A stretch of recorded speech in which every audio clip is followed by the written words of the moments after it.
रिया ने जैसे ही लाइब्रेरी के अंदर साहिल की चप्पल देखी, उसके पैरों तले जमीन खिसक जाती है और वो बैठकर जोर जोर से रोने लगती है। वो चिल्लाती है, भाई कहाँ हो आप, मुझे जवाब दो। तभी उसके कानों में वही आवाज गूंजती है। वो पीछे घूमती है और देखती है ब्लैक बोर्ड अपने आप लिख रहा होता है, अर्जुन मिस्ड रोल नंबर 13। देखते ही रिया की सांसें रुक जाती हैं और वो समझ जाती है कुछ तो बहुत डरावना है यहाँ। कांपती हुई आवाज में रिया बोलती है, तुम कौन हो और ब्लैक बोर्ड पे जो लिखा है उसका मतलब क्या है? अगर कोई यहाँ है तो मुझे दिखाई दो। तभी एक अजीब सी आवाज गूंजती है और एक परछाई दिखाई देती है।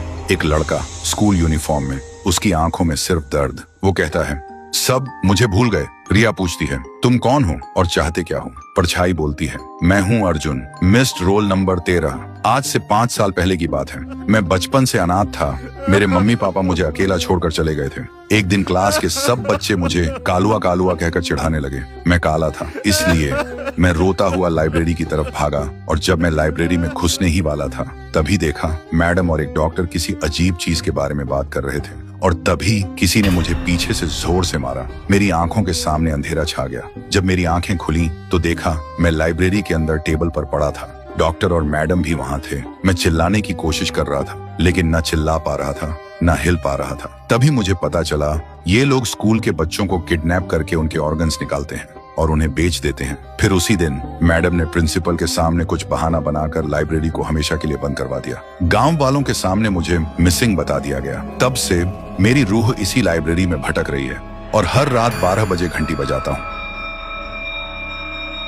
बस इस उम्मीद में कि कोई आए, मेरी कहानी सुने और मुझे इंसाफ दिलाए। रिया की आंखों में आंसू आ जाते हैं। वो बोलती है, मैं तुम्हारा दर्द समझ सकती हूँ, लेकिन मेरे भाई ने क्या किया था? उसे क्यों गायब कर दिया? वो कहाँ है? अर्जुन बोलता है, तुम्हारा भाई बिल्कुल ठीक है। उस दिन जब मैं उसके सामने आया वो डर के मारे बेहोश हो गया था। अब वो तुम्हें लाइब्रेरी के कोने में एक सीक्रेट डोर है, उसके पीछे मिल जाएगा और वहीं मैडम के राज की असली फाइल भी है। अगली सुबह रिया और साहिल गांव के लोगों के सामने आते हैं। साहिल को जिंदा देखकर सब लोग हैरान हो जाते हैं। रिया वो फाइल सबके सामने रखती है जिसमें मैडम का हर काला सच साफ साफ लिखा था। कुछ देर बाद पुलिस आती है और जो भी लोग इस राज के पीछे थे सबको गिरफ्तार कर लेती है और अर्जुन, उसे अब इंसाफ मिल चुका होता है। उसकी रूह धुआं की तरह हवा में गुम हो जाती है।